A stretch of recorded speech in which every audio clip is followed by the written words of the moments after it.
On a tous eu des enseignants qui ont cru en nous et qui ont peut-être suscité notre vocation. Certains sont devenus nos auteurs.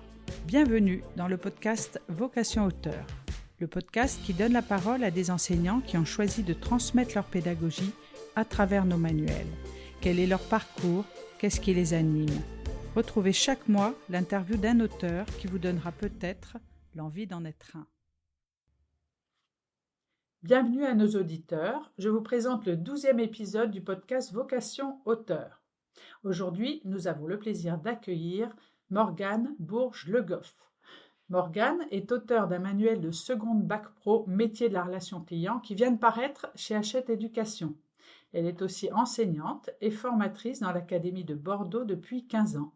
Elle a été commerciale dans les vins, les bières et les spiritueux pendant 5 ans chez un grossiste où elle a effectué un BTS force de vente en alternance. Puis, elle a obtenu un master de l'enseignement et de l'éducation et de la formation et enseigne actuellement en bac pro métier de la relation client au lycée Victor-Louis de Talence en Gironde. Écoutons la chanson qu'elle a choisie pour introduire ce podcast.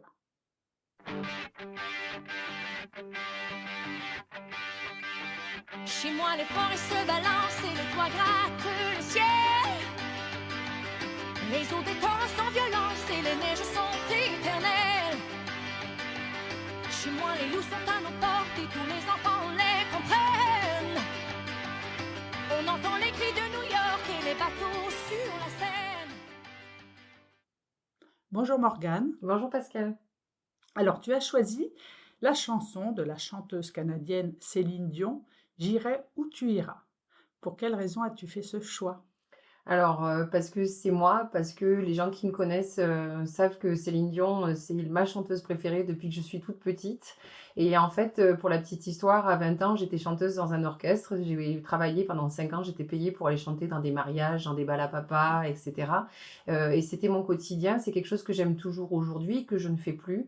Mais la chanson m'accompagne dans mon quotidien. Je chante dans ma voiture, je chante dans ma douche. Et c'est vrai que même en allant au travail, on a toujours cette petite musique qui nous motive et qui nous donne du peps le matin pour aller travailler. Et donc moi, c'est celle-ci. C'était celle de Céline. Ah oui. Alors parlons un peu de ton métier d'enseignant. Tu enseignes depuis 15 ans maintenant. Oui. Qu'est-ce qui a suscité cette vocation d'enseignante ? Quel élève étais-tu ? Est-ce que tu peux nous raconter un petit peu ? Oui, tout à fait. Alors en fait, enseignante, pour moi, c'est une vocation. C'est que depuis que je suis toute petite, j'ai toujours su que je voulais enseigner. Alors pas forcément la matière que j'enseigne aujourd'hui, puisque j'enseigne l'économie-gestion, mais au départ, je voulais être professeure d'anglais. Et c'était quelque chose qui me tenait à cœur. Et en fait, la vie fait parfois que c'est pas aussi linéaire que ce qu'on pensait. J'avais un petit niveau scolaire. En 5e, j'ai même redoublé parce que c'était trop compliqué pour moi et j'ai demandé en fait à mes parents s'il était possible de redoubler parce que je supportais assez mal le fait d'avoir des notes moyennes tout le temps et c'était compliqué. Et en fait, au final, j'ai redoublé ma 5e et j'ai repris confiance en moi parce que j'avais des meilleures notes. Je me rendais compte que j'étais capable tout simplement de pouvoir faire quelque chose. Et donc, j'ai avancé petit à petit jusqu'à arriver au lycée. Et en arrivant au lycée, je suis partie en fait en première littéraire, puisqu'avant c'était comme ça que ça s'appelait. Et en fait, je voulais faire prof d'anglais. Donc, première littéraire, c'était le chemin le plus classique pour pouvoir y arriver. Oui. Puis au final, je me suis rendu compte que j'étais peut-être bonne en anglais, mais pas forcément pour le reste, c'était compliqué. Alors, je me suis réorientée. Et puis, je suis partie en première STT, donc l'équivalent aujourd'hui de la première STMG, par exemple, donc sur de l'éco-gestion. Et puis, donc je redouble et je mets un peu une croix sur ma vocation quand même d'enseignante. Et au final, en discutant avec une enseignante qui me dit « Mais ton vœu, il n'est pas fichu en fait. C'est que tu peux toujours faire enseignante. Alors certes, pas prof d'anglais, mais tu peux enseigner le métier que tu fais en tant que commercial, puisque c'était ce vers quoi je me destinais. » Et en fait, elle m'a expliqué avec un bac plus 2, 5 ans d'expérience, c'était les conditions d'accès au concours il y a une 15aine d'années maintenant. Oui. Elle m'a dit, c'est bon, tu pourras postuler. Et je me suis dit, ok, banco, je vais faire ça. Donc c'est cette personne qui t'a redonné confiance. Totalement, ouais. Parce que dans la vie, la vie est faite de rencontres et des fois, on a des conseils, on a des gens qui nous donnent des pistes de réflexion. Et celle-ci, pour moi, elle a tout changé en fait. Et du coup, je me suis dit, bah, très bien, je vais faire un bac+2, je vais aller chercher mes 5 ans d'expérience. Et d'ailleurs, c'est ce que j'ai fait, hein, parce que quand j'ai eu mon BTS, je suis rentrée donc en alternance dans l'entreprise chez un grossiste. Et je leur ai dit, dans 5 ans, je pars. Et 5 ans après, j'ai pris rendez-vous avec mon patron et je suis partie Et c'est pour ce que passer tu mon as fait. concours. Ouais. Alors, qu'est-ce que tu as le plus à cœur de transmettre à tes élèves aujourd'hui à travers ton enseignement? Deux ou trois mots-clés à leur donner pour les guider dans la vie. Alors, la confiance déjà, parce que nous, souvent, en lycée professionnel, on récupère des élèves qui sont un peu parfois cassés dans leur scolarité et qui ont un ego, en fait, ils ne croient plus en eux. Et donc, cette confiance-là, c'est un des rôles du lycée professionnel qui me tient à cœur. C'est qu'entre la seconde et la terminale, donc les 3 ans pendant lesquels on les accompagne, c'est qu'ils arrivent à comprendre que, bah oui, peut-être qu'ils ont eu des mauvaises notes jusque-là, mais ils sont capables et ils sont compétents dans plein de choses, et donc la confiance. Leur redonner la Ouais, confiance. ouais, oui. Et après, Quoi d'autre? leur expliquer peut-être aussi que la vie, elle n'est pas toute tracée, que dans sa vie, on a plusieurs métiers, on Tout à fait. a plusieurs carrières, et que moi, ce que je veux, c'est qu'ils soient heureux. J'ai le cas d'une élève à moi avec qui je discute encore aujourd'hui, que j'ai eu il y a 15 ans, qui a passé un bac pro commerce en ce temps-là, qui Mhm. aujourd'hui travaille dans la boucherie. En fait, elle est meilleure ouvrier de France. Après son bac pro commerce, elle a passé un CAP boucher en un an. Et aujourd'hui, c'est une jeune femme épanouie, qui est maman, qui a sa vie de famille et qui n'a pas forcément fait le métier pour lequel elle était formée à la base. Mais l'un et l'autre étaient un peu reliés, parce qu'en boucherie aussi, il y a des calculs commerciaux, il y a de la vente, Tout à il y a de la fait. mise en avant des produits. Et Mhm. donc, en fait, elle réutilise certaines compétences. Mhm. Mais c'est rigolo parce qu'en fait, je me dis, bah oui, elle a pris confiance, elle a été capable d'aller vers d'autres choses. Et si je peux réussir à donner ça aux élèves, ben pour moi, c'est gagné. Peu C'est importe ce qu'ils gagné. font après, en Mhm. fait. Mhm. Voilà. Alors, quelle pratique pédagogique tu mets en place dans ta classe avec tes élèves? Est-ce que tu as des exemples? Voilà. Oui, alors après, donc ça fait 15 ans que j'enseigne. Alors, bah, au bout d'un moment, des fois, on se lasse un peu aussi tout seul. Souvent, je discute avec les gens que je forme, avec les collègues que je forme ou avec mes propres collègues, hein, Mhm. sur nos pratiques pédagogiques. Et là, on est un peu à un tournant. On se rend compte que les générations de nos élèves changent, hein, avec des attentes. Ils zappent souvent, et donc on sent que c'est compliqué aussi pour capter leur attention. Donc là, je suis en pleine remise en question justement de mes pratiques pédagogiques. Alors, je suis beaucoup en train de lire sur la classe autonome, la classe flexible, les plans de travail, les feuilles de route, toutes ces nouvelles techniques qui peuvent nous permettre en fait d'accrocher nos élèves différemment. Et donc bah là, actuellement, j'ai la chance d'avoir pu créer une classe flexible dans mon lycée. Donc, c'est un aménagement de la classe avec des zones différentes pour permettre aux élèves de travailler différemment. Mhm. Et puis, on utilise aussi le plan de travail avec toute une liste de tâches qui sont données aux élèves pour leur permettre, en tout cas, d'avancer à leur rythme et d'essayer de gérer au mieux l'hétérogénéité, parce qu'on a des classes qui ont des besoins, vraiment avec des élèves qui ont des besoins totalement différents. Totalement différent. Et donc, c'est une des solutions. C'est pas une solution miracle, ça, jamais je dirais ça. Mhm. Mais en tout cas, je pense qu'avec l'équipe avec qui je travaille, on a le mérite, en tout cas, d'essayer des choses pour pouvoir accrocher cette nouvelle génération. Et est-ce que ça marche avec tes élèves, cette classe flexible, ce nouvel aménagement? Alors oui, pas avec tous, hein, parce que Mhm. forcément, je pense qu'avec l'âge, j'ai aussi appris à comprendre que il faut que j'emmène le plus d'élèves le plus loin possible. Mais je me rends compte que j'amène pas tous les élèves au même stade, hein. Alors, c'est une grande question de philosophie, voilà, Mhm. dont on ne répondra Mhm. pas aujourd'hui. Mais en tout cas, ça a redonné du sens. Parce que les élèves prennent plaisir. On prend beaucoup le temps de parler du bien-être au travail. Le bien-être à l'école aussi en fait partie, et on sent que les élèves, ils réclament à venir dans la classe flexible, par exemple. Ils réclament à travailler Ça, c'est déjà une différemment. victoire, Ah, quelque part. clairement. Mais il y a aussi c'est pour éviter la lassitude, parce qu'ils y sont pas tout le temps. Et en Mhm. fait, dans la même journée, ils vont changer de pratique avec des collègues. Parfois, ils seront dans la classe flexible, parfois, ils n'y seront pas. Mais l'idée, c'est de rythmer, en fait, De cette varier. journée. Exactement. Mhm.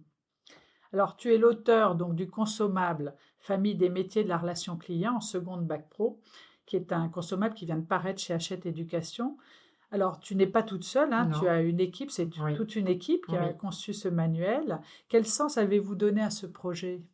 Alors justement, alors oui, en effet, je ne suis pas toute seule, je tiens à le préciser, j'ai toute une belle équipe de co-auteurs avec moi de différentes académies, puisque du coup, on est de plusieurs académies, ça a donné une richesse dans la création de ce manuel, puisqu'on sait tous qu'enseigner à Bordeaux, à Toulouse, Lille ou Strasbourg, on n'a pas forcément les mêmes contraintes, donc ça c'est important de le dire. Et donc en fait, on a réfléchi, ça revient à l'origine c'est un brainstorming, hein, c'est une réunion, on se pose des questions, on partage nos difficultés actuelles. Et on s'est dit, il faut qu'on arrive à proposer quelque chose, qui colle aux demandes institutionnelles, donc avec des scénarios, avec un enseignement spiralaire pour revoir plusieurs fois les mêmes compétences, ne pas être un professeur de bloc, puisque nous, en lycée professionnel, on a des blocs 1, 2, 3 dans nos référentiels.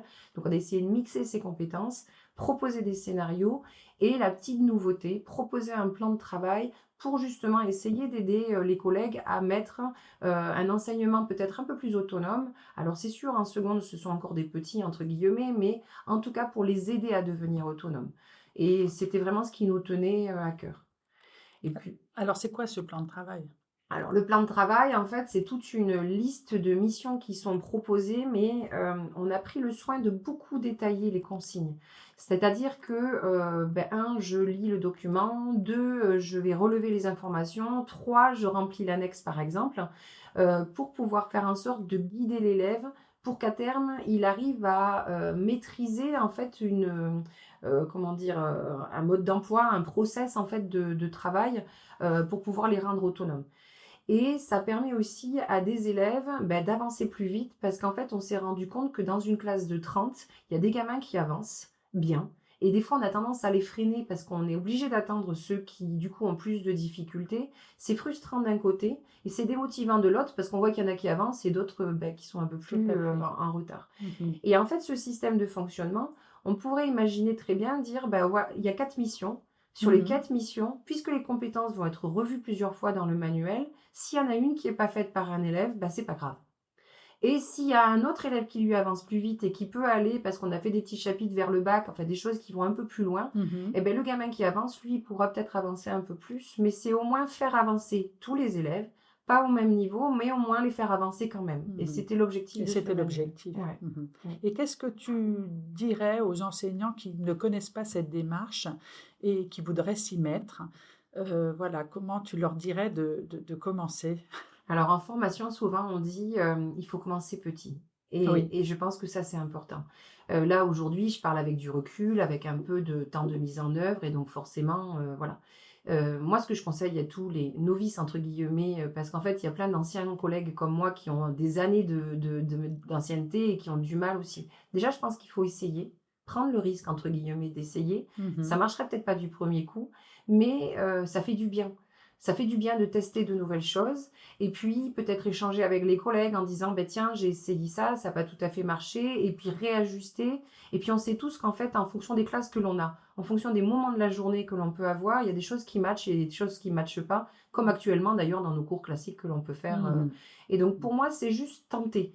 On a souvent peur en fait d'aller vers l'inconnu parce qu'on est un peu bloqué et puis qu'on n'a pas le temps. Enfin voilà, moi je le dis très honnêtement, on est pris avec de nombreuses réformes, de nombreuses contraintes, mais ça redonne du souffle et à nos classes et à nous. Et c'est à tenter vraiment. Commencer petit pour au fur et à mesure essayer peut-être 2 plans de travail dans l'année d'après tu réessayes un peu plus, mais je pense que la bienveillance on la demande pour nos élèves. Et ça, c'est hyper important, je le dis souvent en formation. La bienveillance, il faut qu'on l'ait pour nous aussi. Pour vous aussi, enseignants. Ouais. Alors, pour conclure, Morgane, je t'ai demandé de choisir un livre.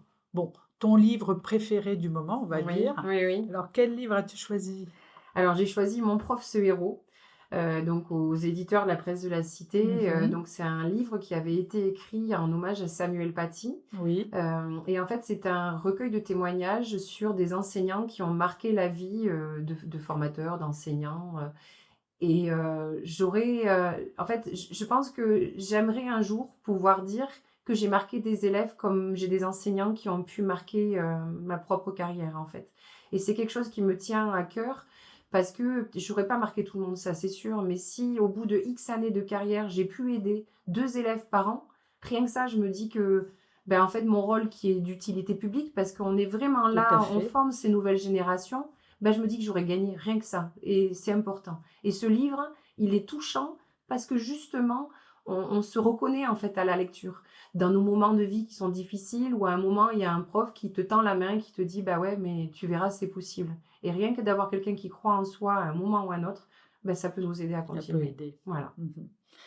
Alors Morgane, je te remercie véritablement pour Merci cet entretien riche et dynamique qui, je l'espère, donnera un nouveau souffle à toi, à tes collègues et des idées de pratiques nouvelles Eh ben oui, je le souhaite aussi. aux enseignants. Ça Voilà, marche. je te remercie. Merci beaucoup. Au revoir. Au revoir.